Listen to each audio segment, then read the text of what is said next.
Shan and Tam fam, welcome to the Real Talk podcast. On this podcast, we talk about real issues. We talk about parenting, love, family, friendships, and everything in between. It is our hope that you will journey with us through some critical conversations. We would like for you to drop us a comment, to share the conversation, and to let us know what you would like to see us talk about on Real Talk. Shan and Tam fam, welcome back to another episode of Real Talk, the podcast. And today we have a very special guest. She's not a stranger to us, nor you, because we have talked to her many times before. We have the indomitable, is how I'm going to describe her, Michelle Scarlett, author, speaker, mentor, activist, so many things, entrepreneur, mother. Like, there are too many words to describe her. She's a real life superwoman as far as I'm concerned, because she's done so much and continues to do so much. And you know, Shan, when we have these conversations with Michelle, they're always so just enlightening. Yeah, because Michelle Right? brings so much, right? Brings From her so own much. lived experiences and, Absolutely. what she's gone through, right? Yes. It's such a powerful, powerful, powerful woman all So around. welcome, Michelle. It's so good to have you again. It's been way too long. Thank you, beautiful ladies. I'm listening to talk about me, but I don't feel like that right now. The one word that stood out to me was the activist part. And I say that because today I was talking to a therapist, and today was our last session. It was supposed to be a group therapy for the family. And she said almost the same thing you said. She said she's never seen such a warrior of a mom. Look at that. Going above and beyond and advocating for, a child that is not even of me, Right. my biological child. So when you said activist, I'm like, maybe that's the word she wanted to use.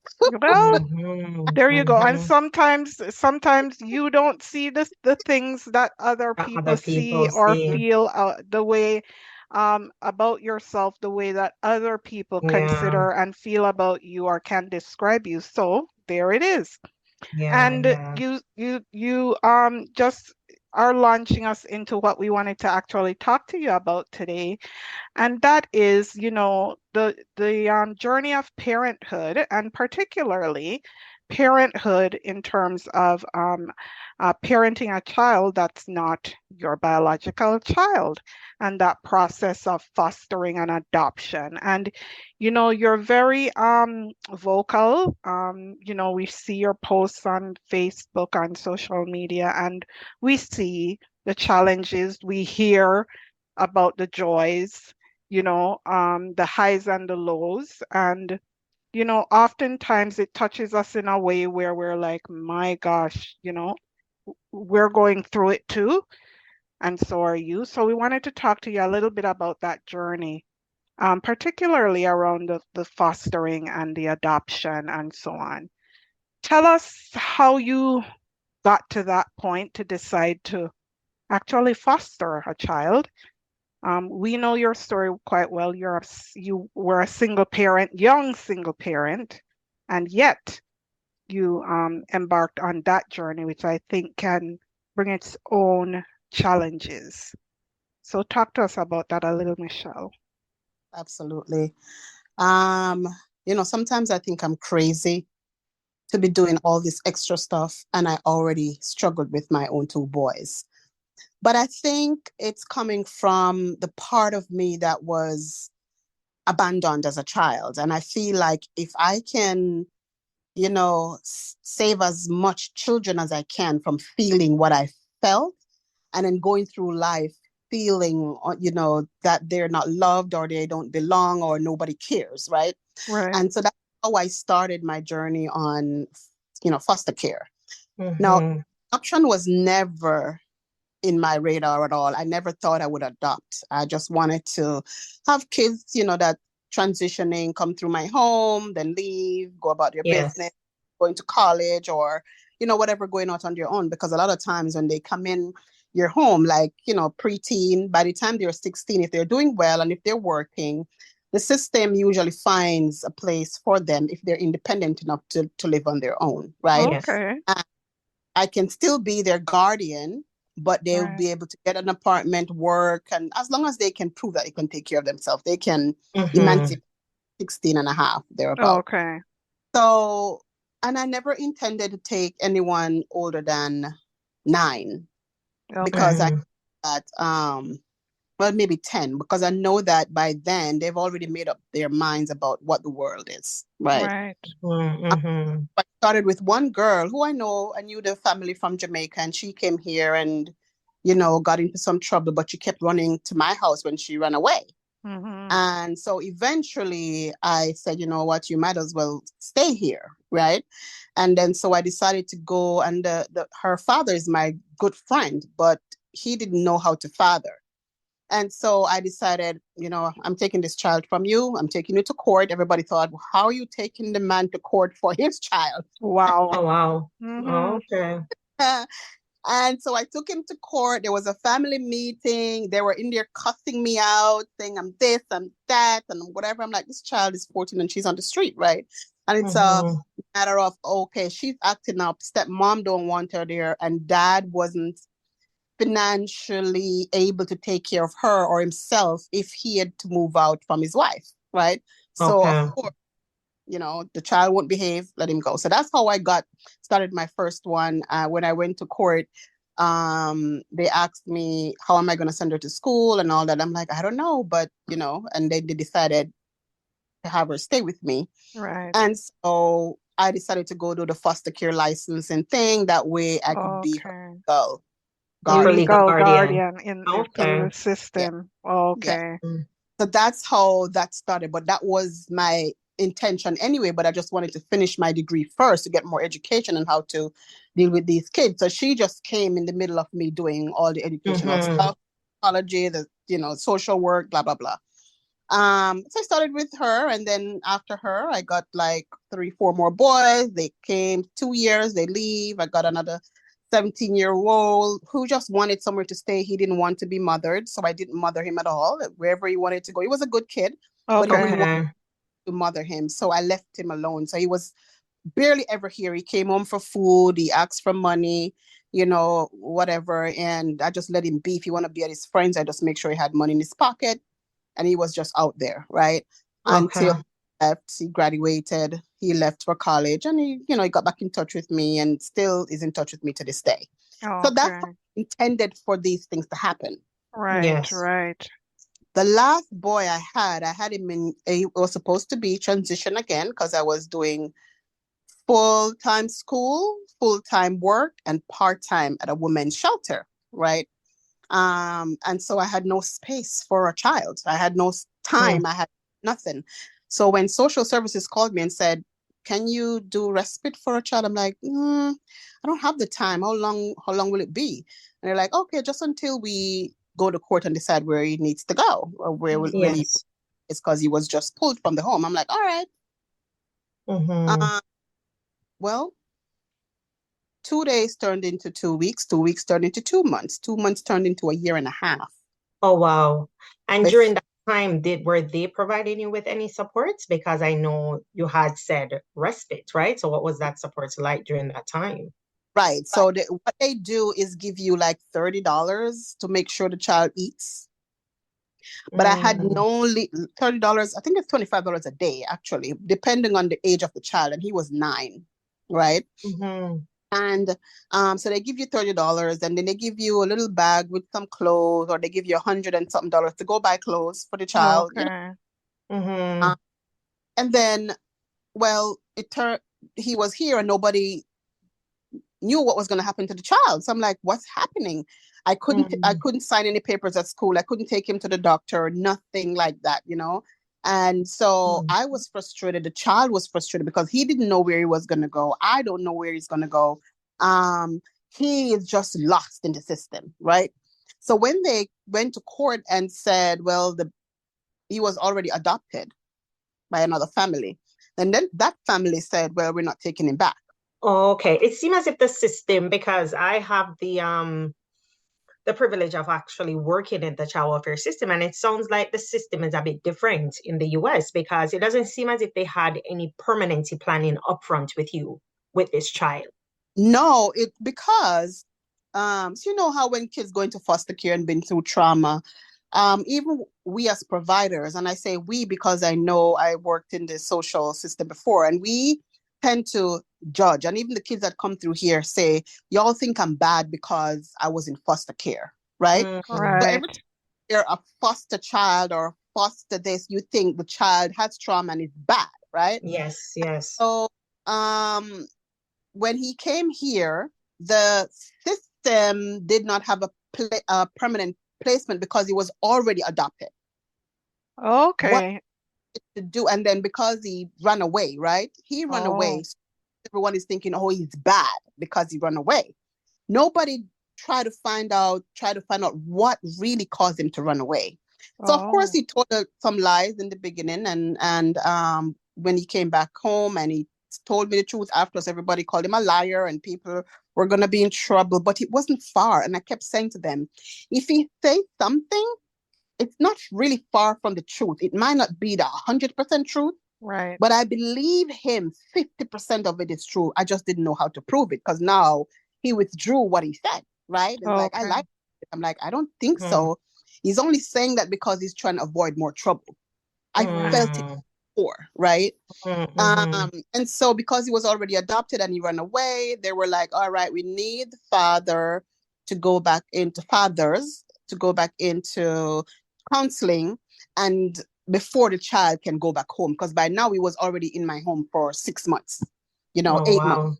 All right, we need counseling before you guys go back home and then you can transition. Well, by now he's attached to me. So now he feels like he has a mom and he started calling me mom and he's in my bed and we're reading together and he's kissing me good night. And, he feels like a normal child. So that happened. And at the end of the year and a half, the adopted parent said, I don't want him back. You keep him. That's him telling the state to keep this child.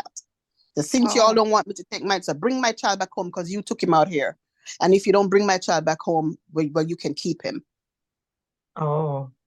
Okay. So I was like, oh my God, what do I do with this child now?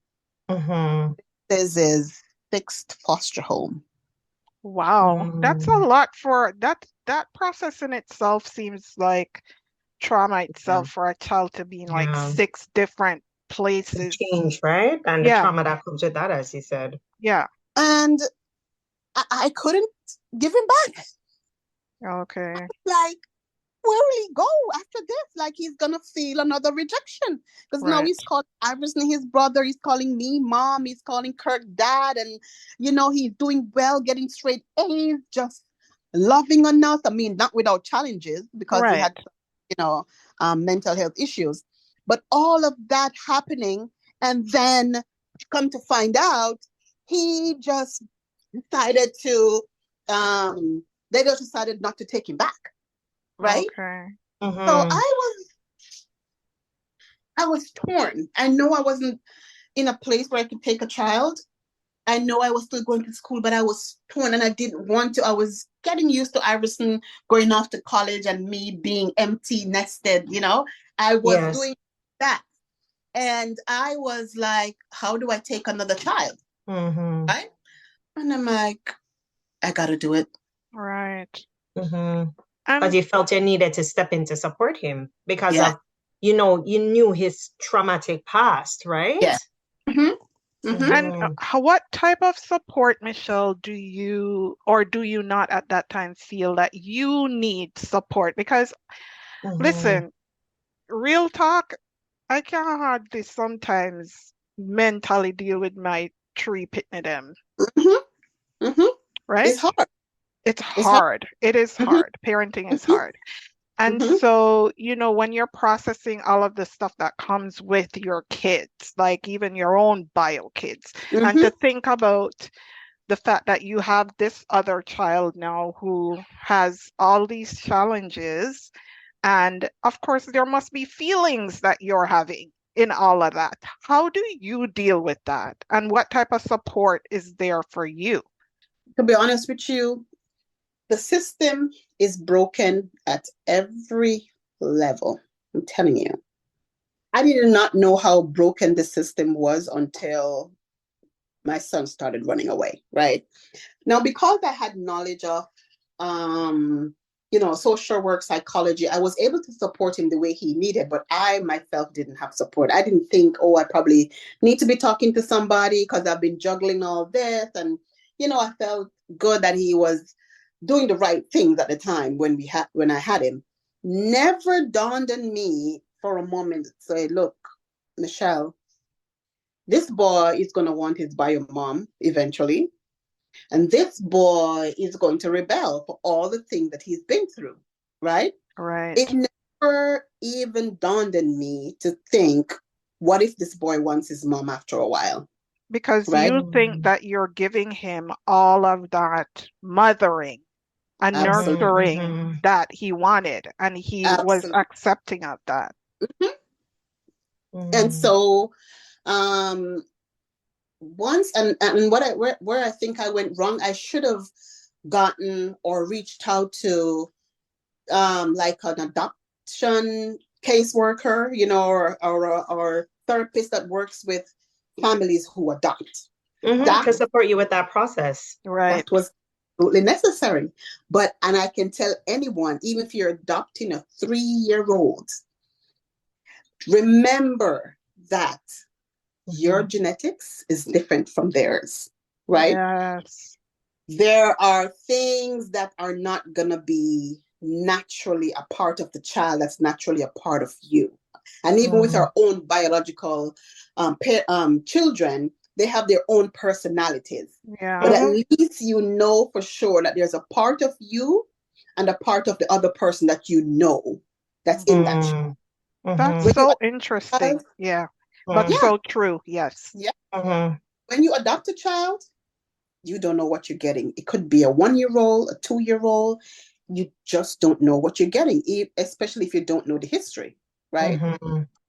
So because this boy was behaving, was, mannerable for the most part, went to school, came back on time, I kind of like, oh my God, I'm doing it, right? I'm doing it for this child, and he's going to school, and he's getting the A's, and he's coming home from school, and he's listening, and he's not leaving the house, because even when I leave the house and said, do not leave the house unless I'm here, and he will not, and he'll call me, can I go with my friend? And I'm like, nope, you can't. He's like, okay. And I'll hear him say, my mom say I can't go, and that made me feel so good. I was doing a good job. But none of his past trauma was ever addressed. It was just buried. And you know how they say there are triggers, right? Things that trigger whatever trauma you had. Yeah. I thought for sure I was doing a good thing by inviting his bio mom back in his life. Because what happened was they meaning her and his 2 other sisters, got together, planned a whole day trip, and went out behind my back. And ever since that day, he has never been the same. Yeah, and it seemed as if, like, hearing your whole story, Michelle, and you said something, the system is flawed, right? Because I think the way in which how everything was done, it should have been set up in a way to provide you with support. And even if to have the openness for him to be able to talk to mom, what does that support look like as well too, right? As opposed to just throwing him in there, because now I'm sure he's conflicted between his bio mom and you, right? But if it was done in a way where there was some counseling or the transition, what would things have looked like? It probably would have been different. Exactly. So, of course, now he's like, he didn't straight out tell me that I'm not his mom right away. But, he every weekend, now, can I go to my mom? Can I go to my mom? Can I go to my mom? And once I started talking to the mom, I realized she's not capable of mothering the way this child ought to be mothered. She was more looking for a friend, right? And wanted to prove to this child, oh, I didn't leave you. They took you from me. And so she was communicating with him on a almost like sisters versus a peer level, like they're the same. Yes. Exactly. So I went on his phone one day and I saw all this communication between him and the family group, right? So now he has a family group. Okay. We had a family group and he never responded in that, but he's on that phone every day with his family. Right. And once I start saying you can't go, boy, that was it. Everything turned upside down. Everything turned upside down because now when we went to Jamaica last year, he literally came back and said, you know, the people in Jamaica are going to know that I don't belong to you. All of you are dark skin and I'm light skin. So this is him starting to pull himself away from our family, right? To identify with his bio mom because she's Hispanic and they're all light skinned and just look different from, from us, right? And so now he's trying to find things to detach from our family. Right. And so when he couldn't get to go to his mom as often as he wants, and then so we start bumping heads and I start saying, well, she's not your mother. I am, and she's not been there. Because now I'm hurting, right? I put in all this effort. And it got you to a point, and now you want mom that has never been there? What? Right? Yeah. So now I'm hurting. So now the words, like, you guys are going back and forth at each other. And I'm sure he's hurting when I keep telling him, if your mom wanted you, she'd come get you. All right, go to your mom then, whatever. Right. And then he started running away. And that was it. So I don't know if he ran away because he didn't want to be here. It didn't seem like that at first. It seemed like he just wanted to find his way, or he was keeping friends with people who were in the foster care system, who was homeless, who, just kids that were just unruly or whatever. He started associating himself with these kids. Right. And one thing led to the next. And Shan and Tam fam, join us again next week for the riveting remainder of Michelle's story, The Love for a Child. Don't forget to visit Shan and Tam on all their social media websites. At Sisters Shan and Tam on Instagram, Shan Tam Lodge-Lee on Facebook, and check out their blogs at shanandtam.blogspot.com. Tune in again next time on Real Talk.